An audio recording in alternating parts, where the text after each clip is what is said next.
It was one of the most horrific days of 2018, Valentine's Day, a day typically reserved for love, but in Parkland, Florida, ripped apart by hate at Marjory Stoneman Douglas High School. The lasting effects of surviving a school shooting, very tough to quantify, especially when 6 months later, you head off to college in Massachusetts. Jim Morelli caught up with two students who are persevering together. Set!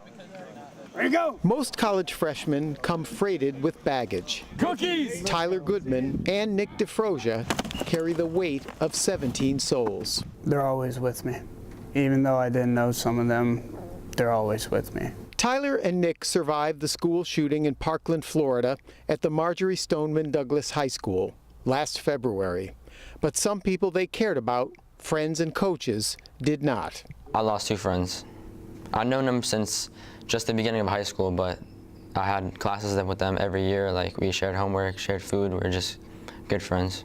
At the time the gunman opened fire, Tyler and Nick were in an office talking with football recruiters from Nichols College in Dudley, Massachusetts. We heard a fire alarm very briefly, then a code red, and we knew pretty quickly something was serious. For hours, they remained on lockdown. Anytime you're in a stressful situation like that, you go through that experience together, you definitely get to know each other a little bit differently. The end result of that time together, Tyler and Nick both joined the Nichols College Bisons. Outstanding, they really are. Honestly, they are fitting right in. You wouldn't know it was any different than any other kid.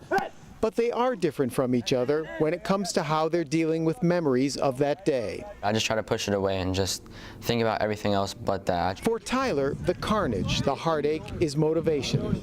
The number on his shirt is no random assignment. It's for the 17 lives lost that day.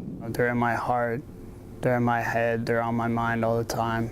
In choosing Nichols, Tyler and Nick signaled that they're up for a challenge. Last year, the Bisons had a disappointing season, finishing 2-8, winning the first two games but losing all the rest. The new season begins in 2 weeks.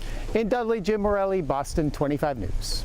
It'll be an emotional season for those two who most certainly will be welcomed into our community with open arms. Good luck to the Bison as the season commences.